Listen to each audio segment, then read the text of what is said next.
Good evening, waifus and husbandos, and welcome back to the third ever WaifuCast SoloCast. I am your host, LunaKage, and while my buddies are watching Game of Thrones, I am here recording a video to give my opinion, or in this case, educate our listeners and viewers. Because today, in case you didn't read the title, I'm going to go over some fighting game terminology. And by fighting game, I'm more so talking about fighting game community terminology. Because, there are a lot of different variations depending on the game you're playing. If you want to follow along with me, because I'm actually going to be reading for a list here, because there's way too many for me to just remember. If I were to just try and recite them all from memory, I'd probably leave out quite a bit.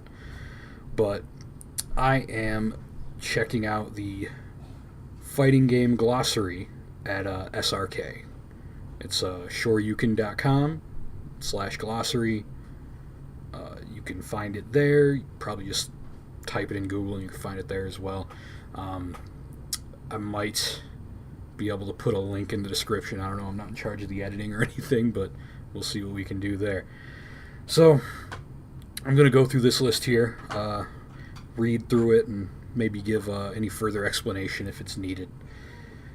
And I got a cat here meowing at me, and I love him, so it's hard not to pet him.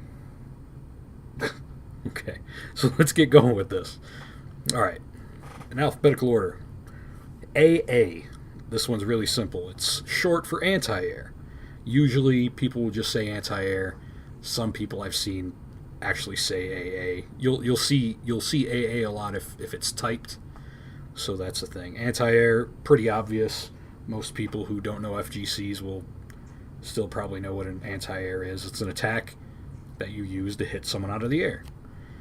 They describe it as an attack that hits in an area that is good for knocking the opponent out of the air. So, like it says, it doesn't mention anything about invuln because invuln isn't always necessary. It's basically just anything that's got a decent enough hitbox to knock someone out of the air, whether it be a jump attack, maybe an air dash forward, depending on the context.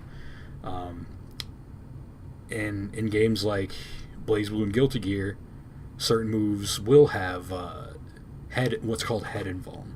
And what that means is that they're invulnerable to air moves. And those are designated anti-airs. Like, they were clearly meant to be anti-airs because they were given special properties to attack airborne opponents. Also in anime games where there's air blocking, a lot of anti-airs will have properties that make it so you can't block in the air. Can't block those moves in particular in the air. It really just depends on the game. Like in BlazBlue, at least at first in CT, its very first iteration, like the only moves that couldn't be blocked in the air were anti-air moves, but they've changed that considerably over the last few versions. Next we got air dash. It's really simple.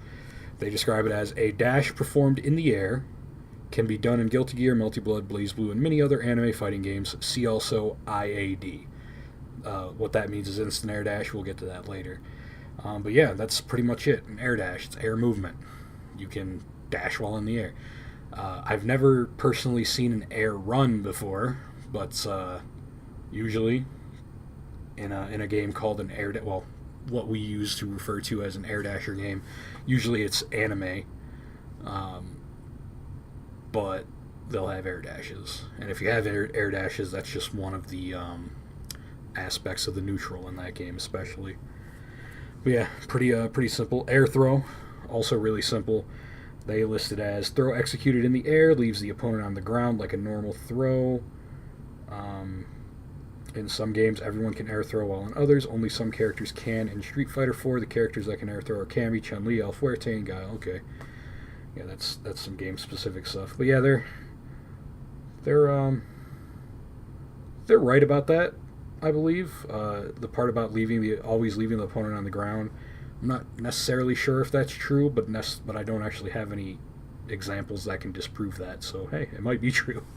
Um, but yeah, it's just an air throw, a throw that you use in the air. Standard grab, air to air.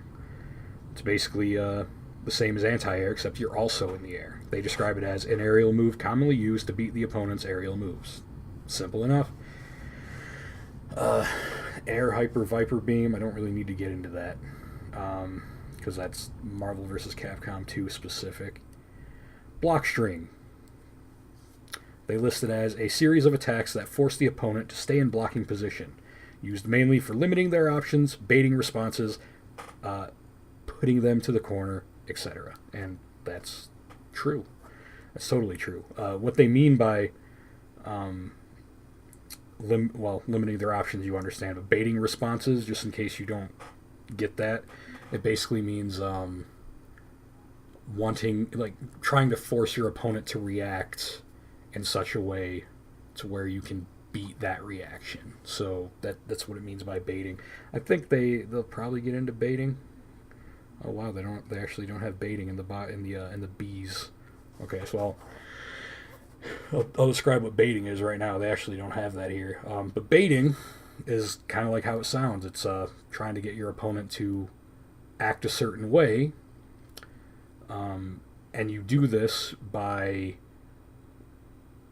encouraging that by acting a certain way yourself. Like, for example, if you were going to bait an invincible reversal when your opponent's waking up, getting up from the ground,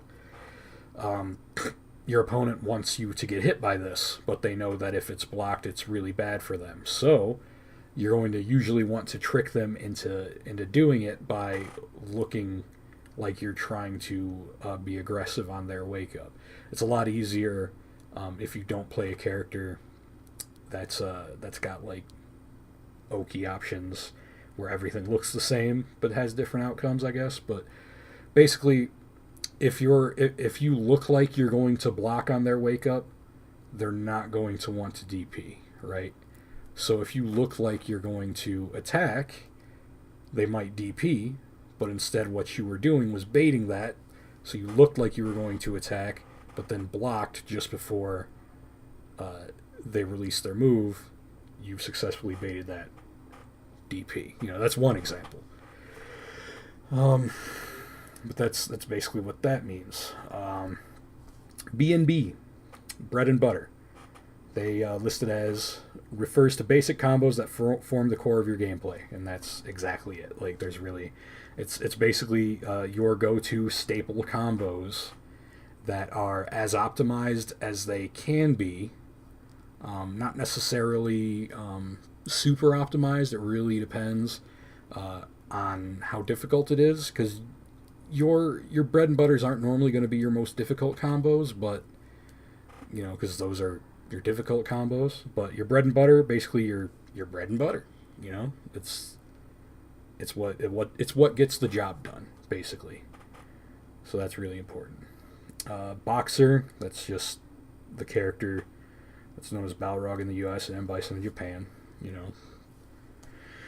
So whenever you see Street Fighter players talking about Boxer, that means they're talking about the Street Fighter character who's a boxer, and it's not Dudley. Buffer, here's one that's not Street Fighter exclusive. They describe it as pressing the inputs for an attack while in a state that prevents the move from coming out. In block hit stun, on the ground, during another move, so on and so forth. Moves with multiple inputs can be simplified by pressing all but the last input while unable to attack, then just a single button press will be needed for the second attack to come out. And yeah, that describes it perfectly, really. It's inputting the command for an attack before you're able to do the attack, but then finishing the command basically the frame or so that you'd be able to execute it. And this can be applied in various different ways, but mainly it's just to make sure that your combos can connect correctly. So you're not trying to input, like, for example, a lot of the super inputs in 2D fighting games, like you got half circle back forward. So like forward, down, down back to forward, and then a button will be your super.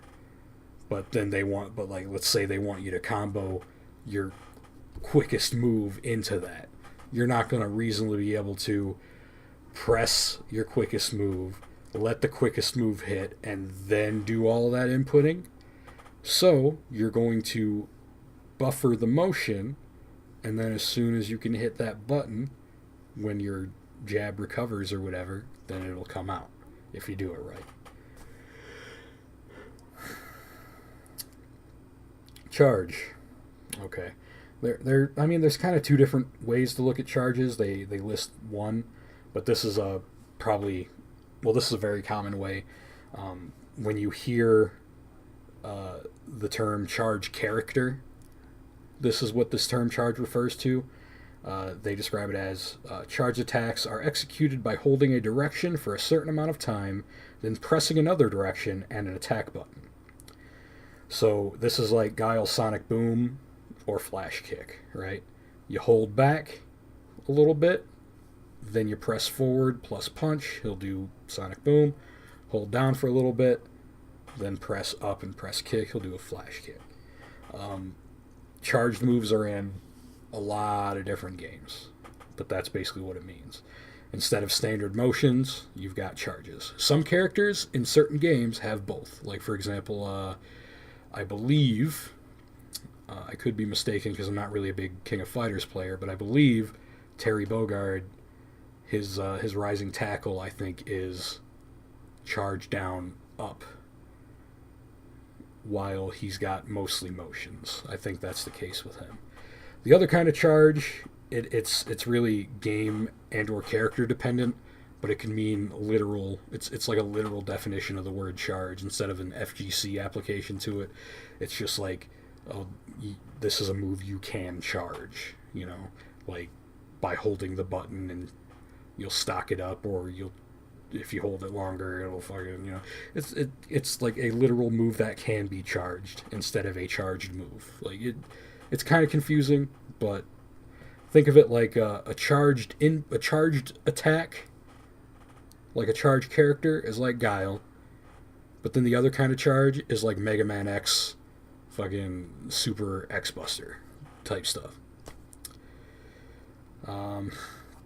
Chip damage. This is an important one too. It's basically damage that you take while blocking, and it really depends on what game you're playing. For example, in most 3D fighters, there is no chip damage. In Tekken, some characters get chip damage on some moves, but most of the time, chip damage is going to apply in 2D fighters when a special move is blocked. And chip damage is normally not threatening. It's really not a big deal until you're on your last bit of health, like your literal last pixel of health, where even blocking a fireball is going to kill you. Then it's a really big threat. That's why in games like Street Fighter 4, for example, you'll see someone do like a Shoryuken when their opponent got knocked down, because their opponent had that last pixel of life left, and if they woke up and blocked the Shoryuken, they would die. If they woke up and tried to hit any button, they would die. They were dead, basically. That's called a meaty Shoryuken, and that's usually done in games where chip damage can kill you. Chip damage is always a very, very small percentage of damage. It's not, again, it's never a threat unless you're that close to death. And not every game allows you to die by chip damage either. Like, God, which game was it? I want to say Under Night. No. I'll just use Street Fighter 5, because Street Fighter 5 does not allow you to die by chip damage. That is one of the things that they changed in Street Fighter 5. Other games where you can die in chip damage, it's a very important part of that game's meta. I'm gonna skip Claw because that's just Vega. Command throw. This is an important one. A command throw is different from a regular throw. They list it as a throw that is not executed using the game's standard throw input. So, for example, in Street Fighter 4, press both of the light buttons, light kick and light punch, and you'll get a throw. But, say you're Zangief, you do a 360 motion and punch, that's also a throw, but that's a command throw. Generally, the difference between throws and command throws is that command throws can't be blocked, or not blocked, they can't be teched, which means they can't be broken. Meanwhile, regular throws can. There are certain games where both throws can't be broken, but I don't really know an example of that off the top of my head. But command throws tend to either do more damage than regular throws, or give you a specific like boost or position. Like, for example, in BlazBlue, Tsubaki has a command throw, but it doesn't do a whole lot of damage, and you can't combo off of it like her normal throw. But I believe it gives you a bar of her meter, like her special meter, her stocks, stuff like that. Next we got counter pick. This one's pretty simple too, pretty obvious. They list it as intentionally switching characters so that you have a better chance of beating the opponent. Can be considered a shady tactic. See also matchup.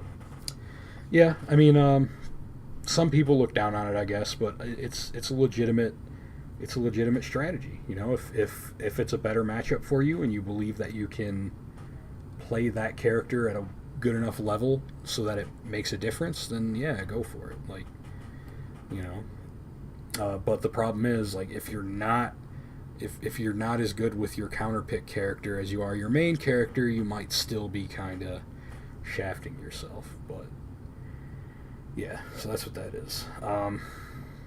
Cross-handed. Playing on a stick with your hands crossed, right hand on the joystick and left hand on the buttons.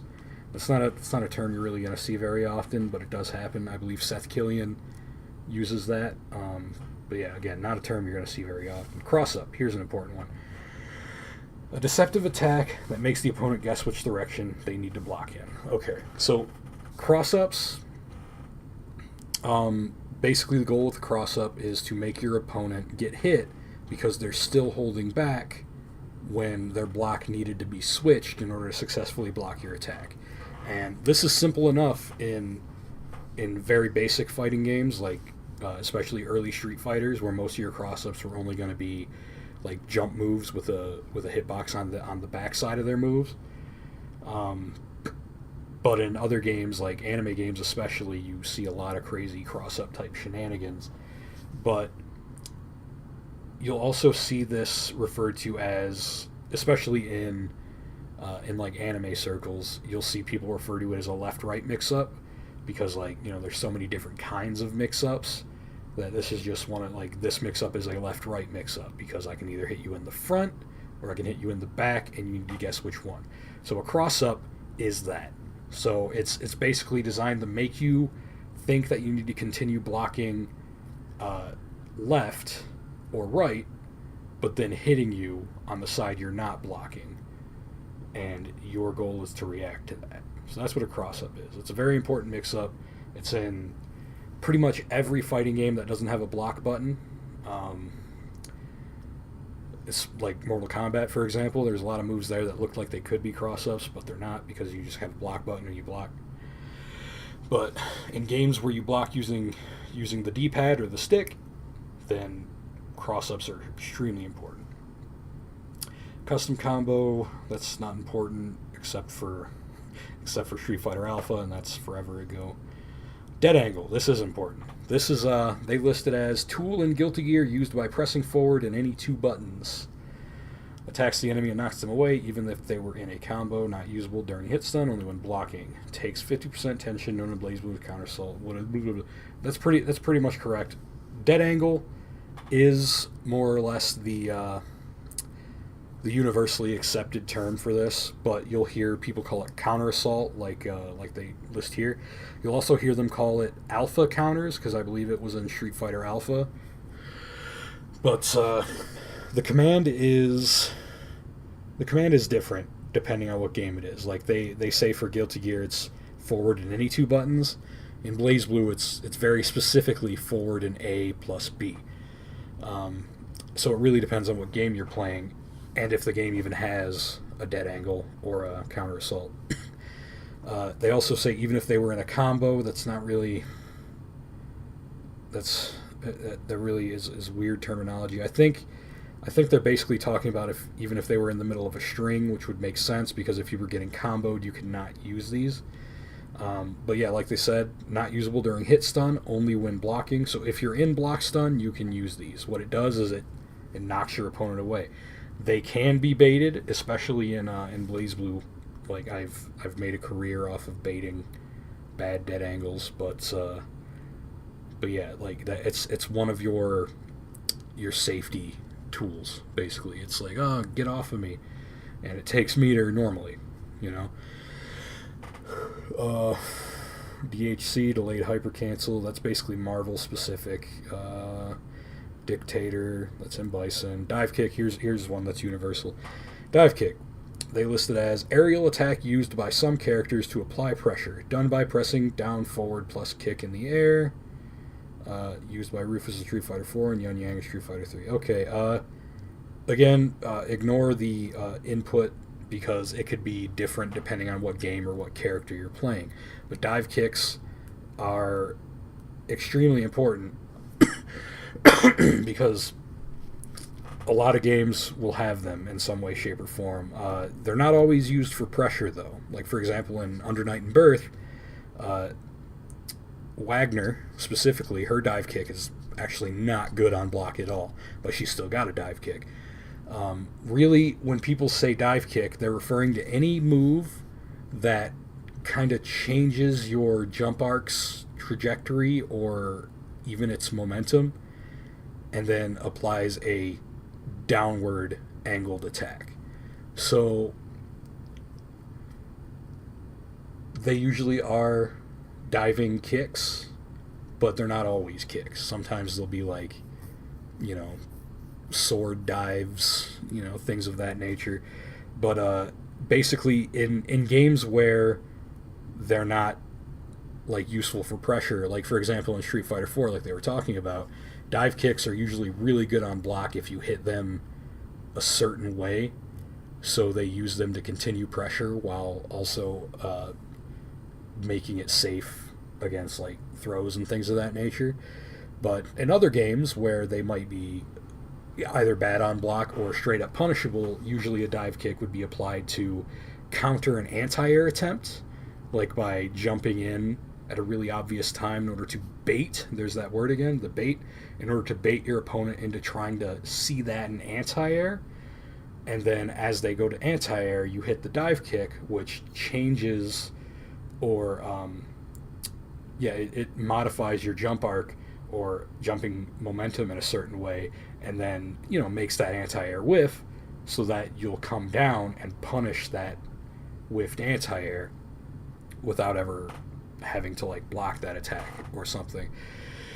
Another thing a dive kick would be useful for, especially if it's not good on block, would be baiting throws. There's that word again. Dive kicks are really good for baiting reactions from your opponent, because any character that can use a dive kick can normally continue to use it, so forcing your opponent to kind of either have to guess that you're going to dive kick and use a specific counter to a dive kick in the middle of your pressure without knowing for sure if you're going to use a dive kick. But if they do that and you don't use a dive kick, then they'll get hit by other stuff. You know, dive kick is a very useful tool if it's used correctly, and obviously it depends on the game. But yeah, that's pretty much it for dive kicks. Alright, Dizzy, the dizzy state. When a character is hit too much in a short period of time, they will be rendered defenseless for a few seconds or until they are hit. Okay, this is again very game dependent. Not every game has this. For example, BlazBlue does not. BlazBlue doesn't have this game. Tekken does not have this game. Does not have this mechanic. Street Fighter V does. Street Fighter 4 does. I think most Street Fighters have dizzy. But you might also hear people use the word stunned when talking about this, which is different from like hit stun or block stun. But like, you know, that's just one of the kind of things you might hear people say. But usually, yeah, like when there is a dizzy / stun mechanic in a game, it'll usually be represented by a bar that if it either fills up or depletes depending on the game, the next time you get hit, you'll be in a dizzy state, which means you can't do anything until you either recover or your opponent hits you again. It's basically to punish you for making too many bad decisions in a row. That's really the best way I can describe it, because like obviously when I was much worse at fighting games, I didn't like this mechanic at all, because I felt like I was getting dizzied left and right in games like Street Fighter where they had a dizzy mechanic, because it's like, oh well, I can't even come back now. But really it was my fault, because in the first 10 seconds of the match I got hit by 15 mix-ups, so really I was dead anyway. You know, it's just one of those things. Like usually dizzy status can be mitigated if you like go more extended period without getting hit, you know. So like if you get hit just enough to where you'll be dizzy on your next hit, but you don't get hit again, eventually that'll go back down. So it's not like, you know, if you get almost dizzied at the beginning of the round and then 80 seconds later you get hit again, you're not going to be dizzy, you know, stuff like that. Okay, so next we got FADC, which stands for Focus Attack Dash Cancel. This is a Street Fighter 4 specific move, but or term, but it's important because this is a term that might get thrown around to refer to other things, especially if a person who basically cut their teeth on Street Fighter 4 tries to play other games with similar mechanics. But basically, it's a tool in Street Fighter 4 for canceling moves into a focus attack that can be dashed out of. Can be used to make unsafe attacks unpunishable or to extend combos. Takes 2 EX bars. That's their explanation for it, and that's exactly how it works in Street Fighter 4, obviously. But yeah, there are other mechanics that work like that. Like, for example, BlazBlue has rapid cancels, which are essentially the same thing, except it's not an attack. Like, you literally just cancel the attack that you just did, and it's used for the same thing. In Under Night and Birth, it's a chain shift. It doesn't take 2 EX bars, obviously. It uses up your Vorpal. In Guilty Gear, they have the Roman cancels, which are the same thing, except they're not attacks again. It's like they might even have rapid cancels or Roman cancels on this list, but I figured I'd just kind of include them here because it's the same idea. The reason why you'd use the focus attack dash cancel is to either continue pressure or to make a very unsafe move safe, just like the moves I was talking about. So if, in case you hear a Street Fighter 4 09er use the term FADC in a game that's not Street Fighter 4, at least now you'll understand why they did it and what they meant by it. Faultless defense. Alright, this is a Guilty Gear specific term, but it is in a lot of games. They list it as defensive technique in Guilty Gear. Press back and hold 2 buttons while FDing. Enemies will be pushed away on block and you won't take chip damage. Drains tension while active. Known in BlazBlue as barrier, but does the same thing. It's kind of half true. But, yeah. Basically, that is the same thing as barrier in terms of what it's used for. It is to prevent, it is to push back your opponent a little further. But obviously it works differently in different games and it takes different things in different games. For example, in BlazBlue, you don't lose your super meter or your heat, as they call it, when you barrier, it's got its own barrier gauge. And then if it runs all the way out, you can't use barrier until it fills back up halfway. Meanwhile, in Guilty Gear, as they've stated, it takes tension. So, like, for example, if you have just enough tension to use a super, but then you faultless defense, now you're not going to have enough to do that super. You know, for example. It usually doesn't drain it a whole lot that quickly, but when we're talking about, like, a pixel away from being able to use a super, you know, it can matter. It's very similar to Advancing Guard in Marvel 3, which they didn't have on here because I passed the A's a long time ago. But Advancing Guard has a lot of pushback. But it's essentially made to do a similar thing. It's a faultless defense and barrier. Under Night has the shield mechanic, which works in a similar way, just different in execution. Okay, so here, next up, we have FD Stop or FD Cancel, which is utilizing faultless defense or barrier in order to cancel movement.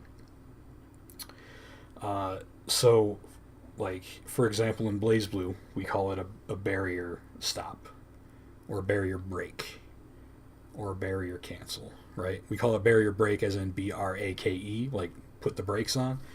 Basically, if you're running forward and you're like, let's go back to the DP baiting like thing that I was talking about earlier, when you're like being aggressive and running on your opponent's wake up. Let's say you know that DP is gonna come, so you're gonna bait it. So you're gonna run towards them. You keep running, but then at the last second you're gonna block that DP, right? But you still get hit. Why is that? Because your running animation has recovery frames. Using barrier or faultless defense, in the case of Guilty Gear, it cancels the recovery frames of your run, allowing you to block out of a run. And this is extremely important, especially as a rushdown character against a zoning character. It helps you kind of slowly inch your way forward while safely advancing without having to get punished for moving constantly, right? But that's basically what that is. It's a little bit more complicated, but not so much. Okay. So, FRC. This is basically all Guilty Gear right here. It's a false Roman cancel. Roman cancel, like I was talking about earlier with the rapid cancels, Roman cancels, FADCs. It's a Roman cancel performed during certain frames after certain moves. Flashes blue around your character rather than red, and takes only 25% tension. See also Roman cancel. Okay, so they do have a Roman cancel explanation later in this list. Okay, so yeah, FRC is really important in most of the Guilty Gears. It's not in Exerd. So if you're an Exerd player, you don't have to worry about it unless they decide to bring it back. But basically in FRC, certain moves during certain frames had FRC points. And if you did a Roman cancel at those points, at those exact frames, you would cancel it, but it would only take 25% tension instead of 50%. And that was extremely important in those Guilty Gear games. A lot of Guilty Gear purists are upset that it's not an Exerd, and I'm one of them. Like, I don't even like Guilty Gear all that much competitively, but when I found out FRCs weren't an Exerd, I'm like, what? Why? Why would you do that? Okay. Fierce Feint Fierce. That's a combo tool used by Sea Viper in Street Fighter 4. Okay, whatever. I don't even know if I know what that is. But it's Street Fighter 4 exclusive, so. Footsies! Extremely important. Footsies in every single game ever. Even in games that aren't fighting games, you'll find footsies. It's just you usually won't call it that. They have it described as a complicated playstyle combining spacing, zoning, and pokes. Generally refers to close to mid-range poking that revolves around baiting the opponent to throw out a poke and punishing the whiff with your own. I really can't describe it any better than that. It's like being good at it. You'll also hear this referred to as playing the neutral game, usually. It really depends on the matchup, I guess. But yeah, it's a very important thing. Knowing your spacing, knowing your moves, and knowing your opponent's spacing and your opponent's moves. It's important, but it's really hard. Like, I can't even say that I'm super good at it, even in a game that I'm good at. You know, it's just one of those things that separates the babies from the men type deal. You know, I'm not even a real man yet, I guess. But yeah, that's super important. That when I say footsies, that's what I'm going to mean. Frame trap, another important thing. They have it described as an attack that, when timed correctly, opens up enough of a gap for the opponent to try to attack, but nothing the opponent does will come out fast enough to avoid being stuffed. They use the phrase stuffed there without explaining it. So, okay, so basically what they mean is a frame trap is allowing a big enough gap between your attack and its follow-up that would give your opponent time to try an attack. But if they tried anything other than a reversal, they would get hit out of it. And this is important for rushdown characters especially, because this is 90% of their game if their mix-up isn't that good. But basically the goal here is to try and bait, there's that word again, it's a really important word, bait your opponent into wanting to act and then punishing them for it in a very quick manner, basically. And a big difference here, like there's some games, like for example, I believe Guilty Gear's like that, but I know BlazBlue's definitely like that. If there's not a big enough gap in between your moves, then the next move will be automatically blocked if the first one was blocked. Like if the moves are really quickly next to each other, then even if you completely let go of the stick or completely stop pressing the block button, then you're going to block the next move, or maybe even the next two moves, even if you let go, right? But using a frame trap will also get rid of that too, because, you know, if there's even a one frame gap, then if you stop blocking, you'll still get hit. But yeah, that's basically what a frame trap is. I don't know if I could explain it any better than that.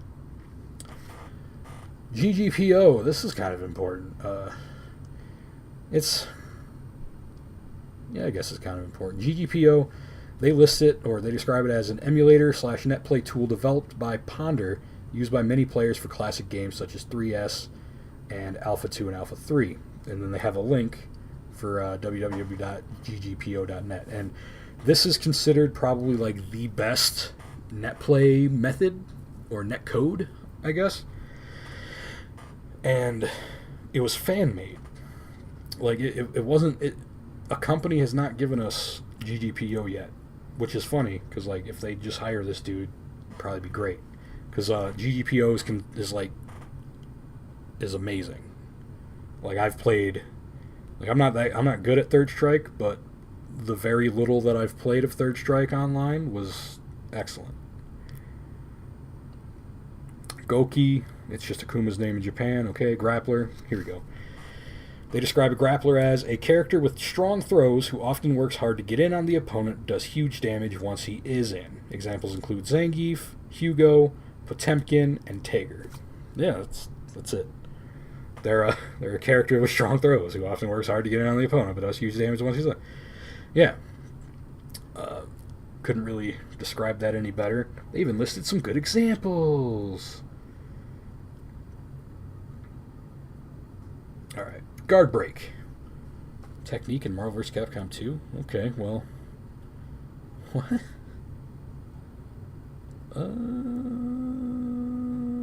Okay, they have... Okay, wow. Alright, so... These next two, Guard Break and Guard Crush, they're similar if you use them in the general term. Because Guard Break, they're using it in specifically the term that they used for Marvel vs. Capcom 2. And Guard Crush is basically what I'd describe a Guard Break as in any other game. but it really depends on the game. Like, for Guard Crush, they say similar to a Dizzy, but occurs after blocking too many attacks. Found in such games as Marvel vs. SNK and BlazBlue. And the funny thing about that is that that's not true for BlazBlue. It was true for CT. CT, they had what was called a Guard Libra, and if the Guard Libra reached your end by blocking too many attacks, then you would get Guard Crushed. But in CS, they switched to the Guard Primer system, which was like that, but different. Instead of blocking too many attacks in general, you had a certain amount of Guard Primers that would go away each time you blocked an attack that broke a Guard Primer. So only certain attacks could break Guard. But now, they just have what's called a Crush Trigger, which is a move that costs 25 meter, and if your opponent normal blocks it, then they get Guard Crushed. So it really depends on the game you're talking about. Street Fighter V doesn't even have Guard Crushes, stuff like that. But basically, it's any move that breaks your block. That isn't a throw, because that's different, because that, it just beats your block, it doesn't break it. Hit confirm. This is a very useful word too. They list it as using normal moves to lead into an unsafe special so that you don't leave yourself in a dangerous situation. For example, in Third Strike, Chun-Li and many other characters hit confirm their super combos with a crouch forward. All right, so I get what they're trying to say there.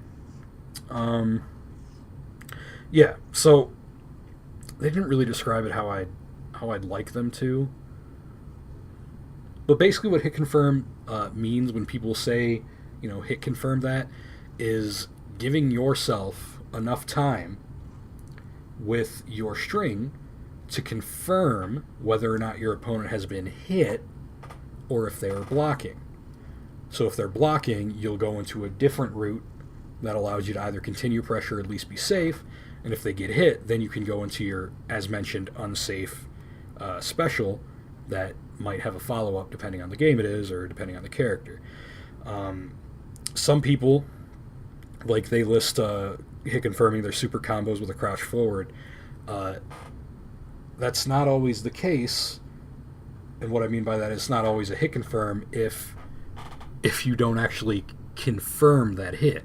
Like, you can still hit a crouch forward super without hit confirming. Like, you could just buffer it in, and no matter if they got hit or blocked it, you're going to do that super. But the key here is that the players that they're talking about are able to tell, to confirm that crouch forward that they were talking about actually hit. And that's beyond me. Like, that's beyond my skill level, because it takes me more than just a crouch forward to be able to confirm if something hit. Meanwhile, in a game like BlazBlue or Under Night and Birth, a hit confirm could be something like, all right, I'm gonna meaty him.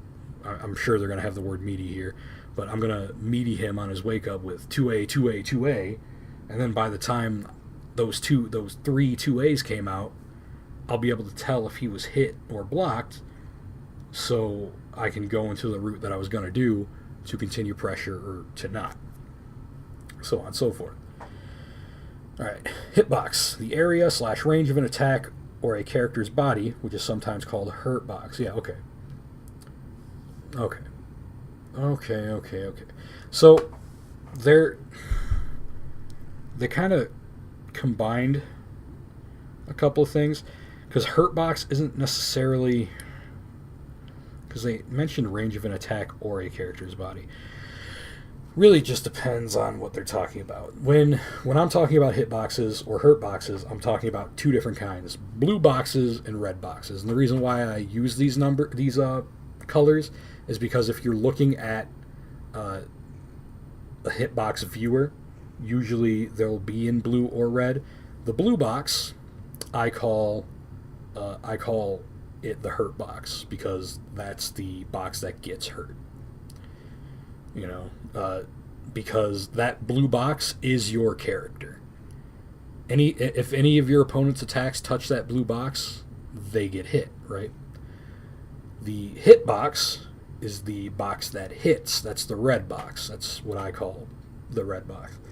And that's basically the range of your attack. Anything within the red box gets damaged. If two red boxes collide and there's no blue boxes within those red boxes, that'll usually cause a clash, depending on the game. Not every game clashes, I guess. But whenever a red box connects with a blue box, the blue box loses, essentially.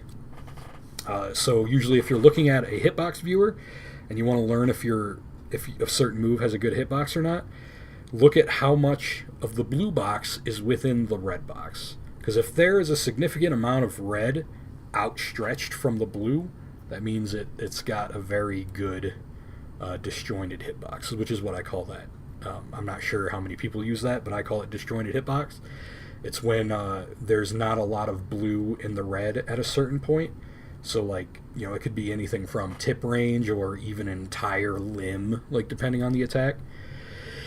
I don't know if it's on this list, but there's what's called sword normals, and it's used a lot in anime and, like, the Marvel community, where a character who's got a sword and uses sword normals will usually have really good hitboxes because there's a lot of red and none of it's blue. Meanwhile, Dalsim, he's a pretty common Street Fighter character. His limb's really long, but there's a bunch of blue in that red. So even if you were at full screen, if you were to unleash a DP right when those limbs reached you, you would hit him out of it, right? Even if he was on the other end of the screen. Okay, now we're getting to IAD, Instant Air Dash. Okay. They describe it as an air dash that uses the jump input as the first left-right input for the dash, performed with the input of 7-4 or 9-6. Okay.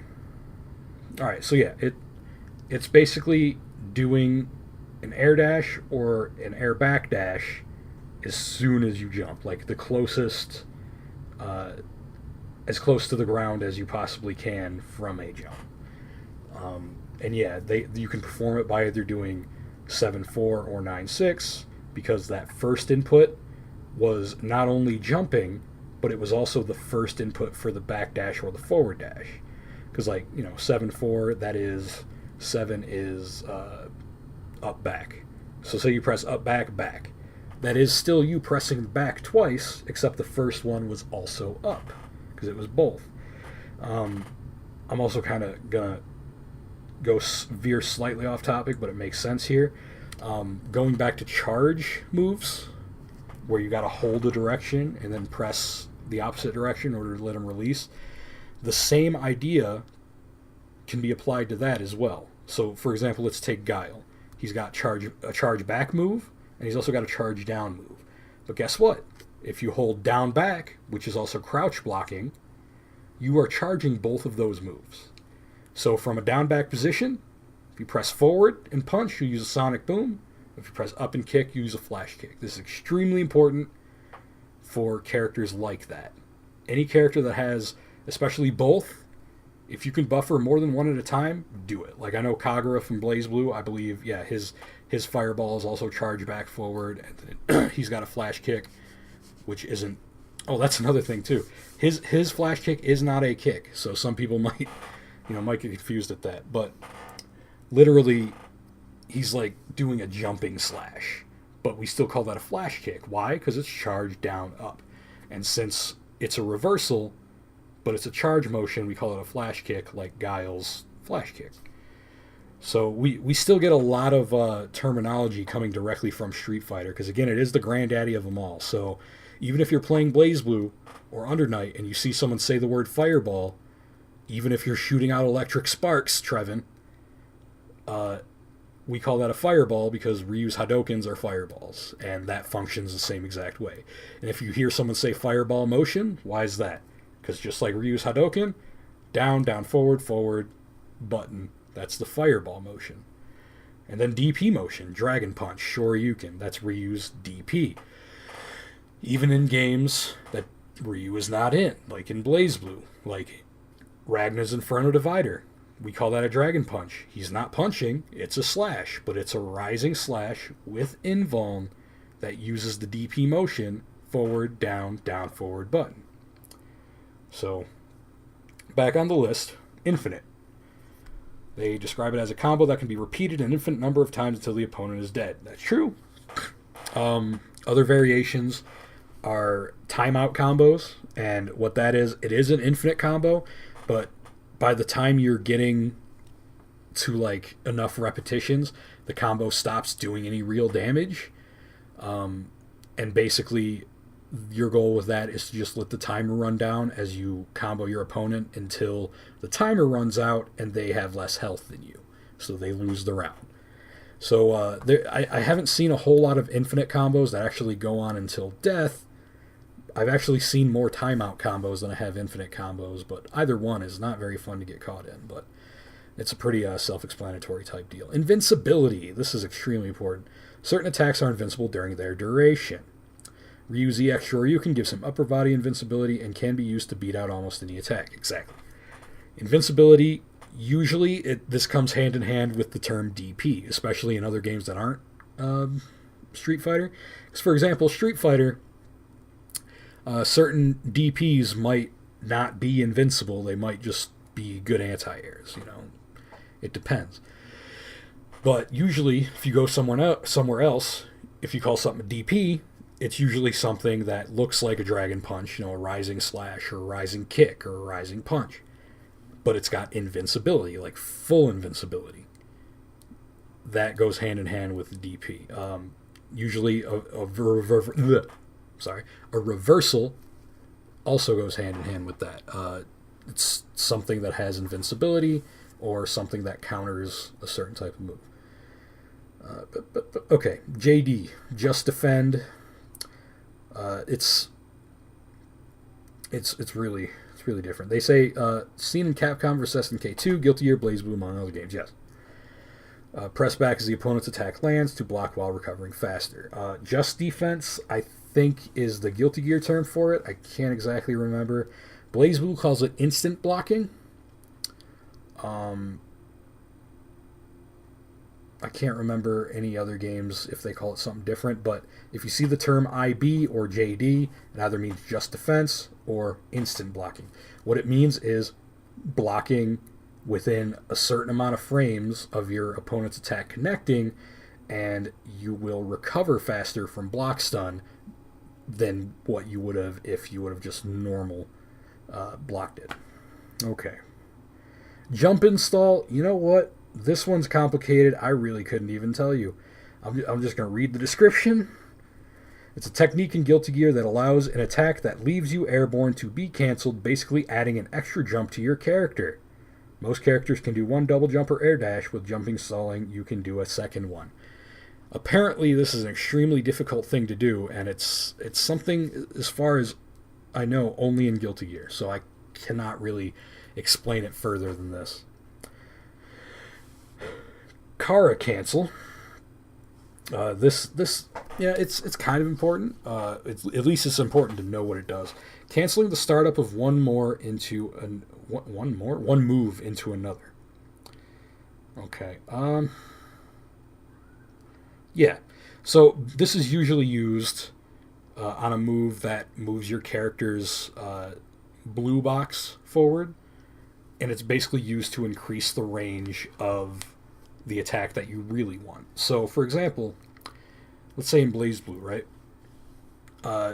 In some of the games, I can't remember if it's still there, but in one of the games, Noelle could Kara cancel her 5D. Her 5D moved her forward a pretty good amount. So this allowed you to, for example, Kara throw. So you could actually cancel the first few frames of the 5D into a throw, meaning that you could throw your opponent while being slightly farther away because of that. Now, usually you won't be able to see the startup of the previous move. Sometimes you can. It really depends on the window.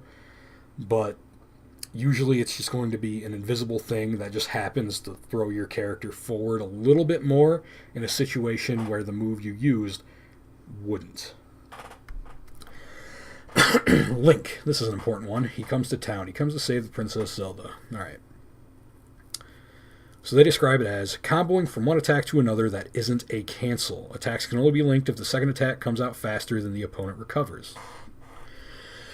So canceling is different, obviously, like they said. But what a link is, imagine you punched, right? You did a jab, right? 5A, light punch, whatever you want to call it.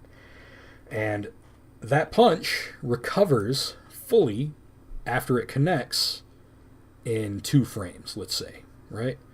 But your opponent recovers from hit stun from that attack in 7 frames. So that means there's 5 frames where where no one's doing nothing, right? Where you're recovered and they're still in hit stun. So you could use a move that was 5 frames fast or less in order to combo before your opponent can block. And if you've got a move that is 5 frames or less, then you could use it to continue the combo. So it's very important in every game, really. Like, every fighting game has links in some way, shape, or form, but it's mostly egregious, if I use that word correctly, in Street Fighter, where most of the combos are links, and then there's like one cancel at the end, usually, sometimes. I don't know what I'm talking about. You should stop listening to this video. I am not equipped to handle anything. Okay. Shit, man, there's so many explanations. I'm looking here. I might need to do a fucking part 2. You know what? Yeah, I'm going to do a part 2 video. This is only part 1, because there is a lot of... Hold on, let me find where I was. I'm sorry. Okay, so there was a lot, and we're not done yet. But this was part 1. This has been an hour, so I'm gonna go and make a part 2 to this video. There might even be a part 3. I really hope there's not a part 3. But we last left off at Link. Next week, I'll come at you with part 2, and we can hopefully finish this up. But in the meantime, thanks for watching. I'm gonna go for a while, but while I'm gone, don't forget your waifu.